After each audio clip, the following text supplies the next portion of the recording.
Hi all, നമസ്കാരം. Soumya's art of കുക്കിംഗിലേക്ക് ഏവർക്കും സ്വാഗതം. ഇന്ന് നമ്മൾ ഉണ്ടാക്കാൻ പോകുന്നൊരു റൈസ് റെസിപ്പിയാണ്. ഓക്കെ, ഒരു ചോറ് ഐറ്റം, റൈസ് ഐറ്റം. ഓക്കെ, അപ്പോൾ ശരിക്കും പറഞ്ഞാൽ ഇത് തമിഴ്നാട്ടിലൊക്കെ ഭയങ്കര ഫേമസ് ആയിട്ടുള്ള ഒരു ഡിഷാണ്. കോക്കനട്ട് റൈസ്, തേങ്ങാ സാദം. അവിടെ അങ്ങനെ തേങ്ങാ സാദം എന്നാണ് പറയുന്നത് കേട്ടോ.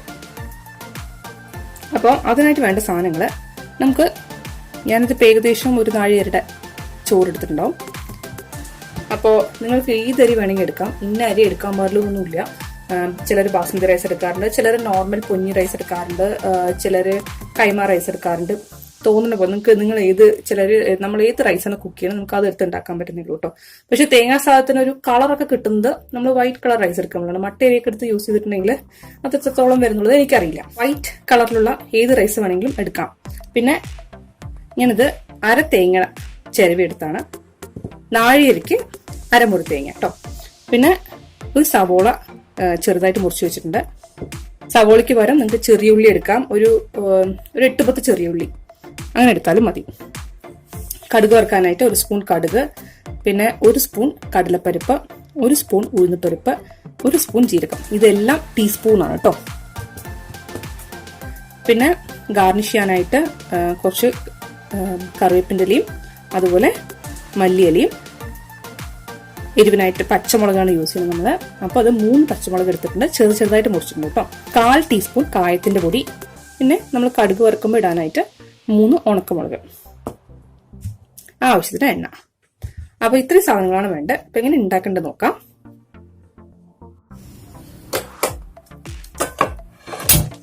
ഒരു പാൻ വെച്ച് കൊടുത്തിട്ടുണ്ട്.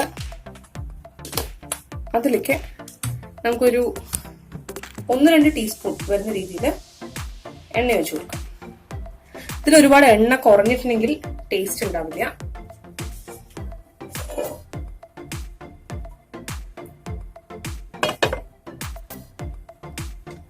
എണ്ണ ഒന്ന് ലേശം ചൂടായാല് അതിലേക്ക് കടുക് ഇട്ട് കൊടുക്കാം.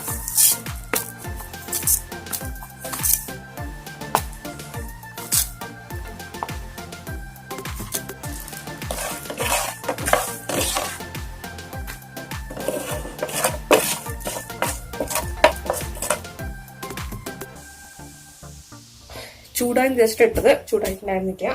2 മിനിറ്റ് വെയിറ്റ് ചെയ്യപ്പോ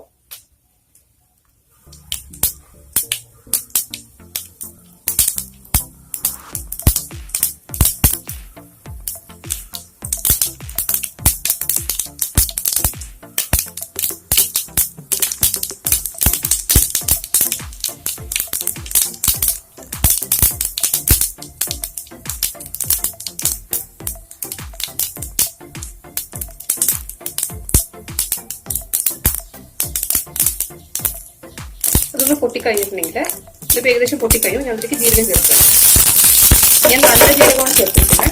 നിങ്ങൾക്ക് വേണമെന്നുണ്ടെങ്കിൽ ഒരു 1/2 സ്പൂൺ നല്ലൊരു ജീരകവും അതുപോലെ 1/2 സ്പൂൺ പെരുംജീരകമായിട്ട് ചേർക്കാവുന്നതാണ് കേട്ടോ. ഇതിലേക്ക് ഉഴുന്നുപരിപ്പ് അതുപോലെ തന്നെ കടലപ്പരിപ്പ്. പെട്ടെന്ന് കരിഞ്ഞു പോകാതിരിക്കാനായിട്ട് ഫ്ലെയിം ഒന്ന് ചുറ്റി വെക്കാം.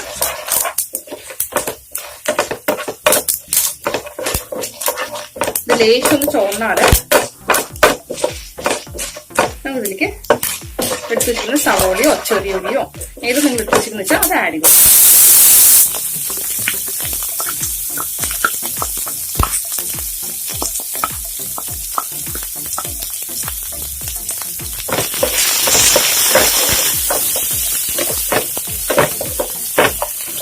കുറച്ചൊന്ന് സ്മൂത്ത് ആണെങ്കിലും വഴറ്റി കൊടുക്കുക.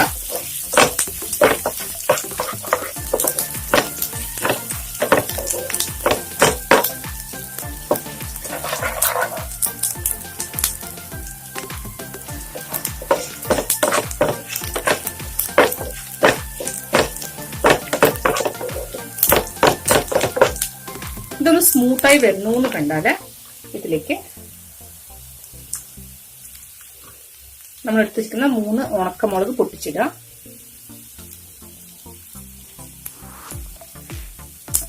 നിങ്ങളിപ്പോ വിചാരിക്കേണ്ടാവും എന്തിനാണ് ഉണക്കമുളകും പച്ചമുളകും രണ്ടും ഇടുന്നല്ലേ. നമ്മൾ കടുക് വറുക്കുമ്പോൾ ഒരു മണമുണ്ട്, അത് കിട്ടുന്നത് ഉണക്കമുളക് തന്നെ ഇടണം. നമുക്ക് എരിവിന് വേണ്ടിയിട്ടാണ് നമ്മൾ പച്ചമുളക് ഇടുന്നത്.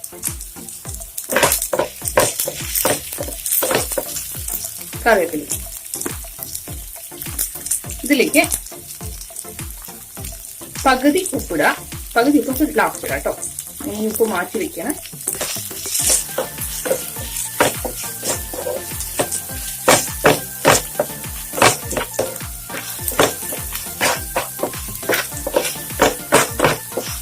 ഇതിപ്പോ വഴണ്ടി വരും, നല്ല മണമൊക്കെ വരാൻ തുടങ്ങി. അപ്പൊ അതിലേക്ക് തേങ്ങ ഇട്ട് കൊടുക്കണം.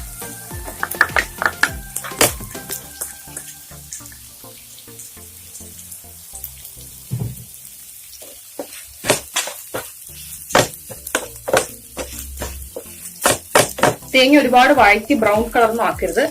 ജസ്റ്റ് ഒരു 5 മിനിറ്റ് വഴറ്റുക. 5 അല്ലെങ്കിൽ 2-3 മിനിറ്റ് നന്നായിട്ടൊന്ന് വഴറ്റുക. എന്നിട്ട് നമുക്കിതിലേക്ക് ചോറ് ചേർത്ത് കൊടുക്കാവുന്നതാണ്. എന്നിട്ടേക്ക് കുറച്ച് മല്ലിയിലയും അതുപോലെ എടുത്തു വെച്ചിരിക്കുന്ന 1/2 സ്പൂൺ കായപ്പൊടി ഉണ്ടല്ലോ, അതും ചേർത്ത് കൊടുക്കണം.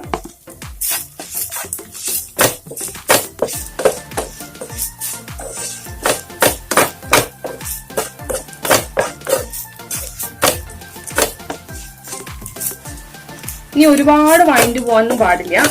നമ്മളെ തേങ്ങയൊന്നും ഒരുപാട് മുറിഞ്ഞു പോകാനൊന്നും പാടില്ല. ഇത്ര ആയാൽ മതി. ഇതിലേക്ക് എടുത്തു വെച്ചിരിക്കുന്ന ചോറിട്ട് കൊടുക്കാം. ഇങ്ങനെ കട്ടിയായിട്ട് ഇടരുത്. നമുക്കിങ്ങനെ ഒലർത്തിയിട്ട് വേണം ഇതിലേക്ക് ഇടാൻ കേട്ടോ. അതുപോലെ നമ്മൾ വേവിച്ചെടുക്കുമ്പോൾ പ്രത്യേകം ശ്രദ്ധിക്കണം. നമ്മളെ ബിരിയാണിക്കൊക്കെ വേവിച്ചെടുക്കില്ലേ, അത്രേ ചോറ് വേവാൻ പാടുള്ളൂ. ഒരുപാട് വേവാൻ പാടില്ല. അങ്ങനെ വന്നിട്ടുണ്ടെങ്കിൽ ഇത് കുഴഞ്ഞു പോകും കേട്ടോ. അതുപോലെ ചോറ് ഉണ്ടാക്കിയ വഴിക്ക് ഇതിലേക്ക് കൊട്ടണ്ട. അങ്ങനെ ചെയ്തിട്ടുണ്ടെങ്കിലും അത് ശരിയാവില്ല. അത് കുഴഞ്ഞു പോവും, പിന്നെ ഉലർന്നിരിക്കില്ല.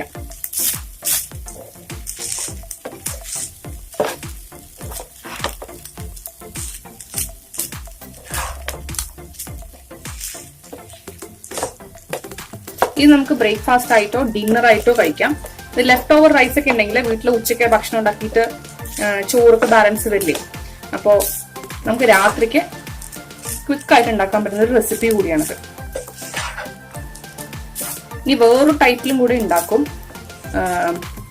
തേങ്ങാ സാദം, അതായത് കോക്കനട്ട് റൈസ്.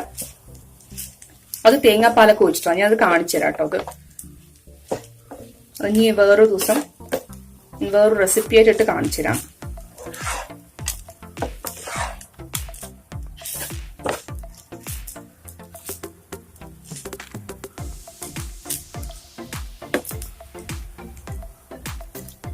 ഞാനൊരു ഉപ്പൊക്കെ ഒന്ന് മതി നോക്കട്ടെ. പോരെങ്കിൽ നമ്മൾ എടുത്ത് വെച്ചിരിക്കുന്ന ബാലൻസ് ഉപ്പ് കൂടി ഇട്ട് കൊടുക്കേണ്ടി വരും.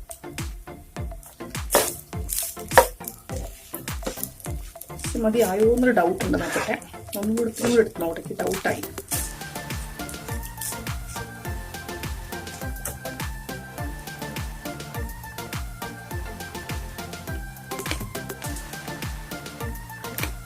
ഇല്ലേ, കുറച്ചും കൂടെ വേണം.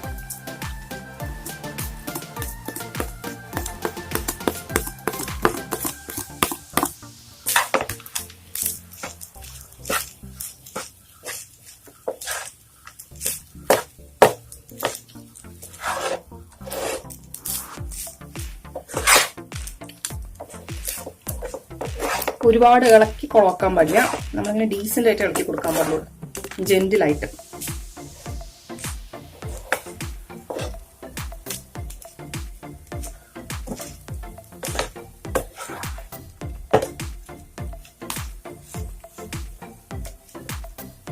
അപ്പൊ കോക്കനട്ട് റൈസിന്റെ പരിപാടി ഇത്രയേ ഉള്ളൂ. നിങ്ങൾ എല്ലാവരും ട്രൈ ചെയ്ത് നോക്കുക. ഇത്ര എളുപ്പമുള്ള ഒരു വേറൊരു ഡിഷ് ഇല്ല. അപ്പോൾ എല്ലാവരും ഉണ്ടാക്കി നോക്കിയിട്ട് എനിക്ക് അഭിപ്രായം എഴുതി അറിയിക്കാം. അതുപോലെ നിങ്ങൾക്ക് ഈ റെസിപ്പി ഇഷ്ടപ്പെട്ടുണ്ടെങ്കിൽ സബ്സ്ക്രൈബ് ചെയ്യാൻ മറക്കരുത്. അതുപോലെ തൊട്ടടുത്തുള്ള ബെല്ലൈക്കണും കൂടെ പ്രസ് ചെയ്യുകയാണെങ്കിൽ ഞാൻ ഉണ്ടാക്കുന്ന പുതിയ പുതിയ റെസിപ്പീസിന്റെ നോട്ടിഫിക്കേഷൻ നിങ്ങൾക്ക് കിട്ടുന്നതായിരിക്കും. അതുപോലെ നിങ്ങൾക്കിത് വേറെ നിങ്ങളുടെ ഫ്രണ്ട്സിലേക്കോ ഫാമിലിയിലേക്കോ ഷെയർ ചെയ്യാൻ പറ്റുകയാണെങ്കിൽ ഐ എം സോ ഹാപ്പി. നിങ്ങൾ ചെയ്യണം. നിങ്ങൾക്ക് റെസിപ്പി ഇഷ്ടപ്പെടുകയാണെങ്കിൽ ഫ്രണ്ട്സും ഫാമിലിയൊക്കെ ആയിട്ട് ഷെയർ ചെയ്യാം. അപ്പോൾ thank you so much for watching. നാളെ ഒരു പുതിയ ഡിഷായിട്ട് നമുക്ക് വീണ്ടും കാണാം. ഇതുവരെ ബൈ, ടേക്ക് കെയർ.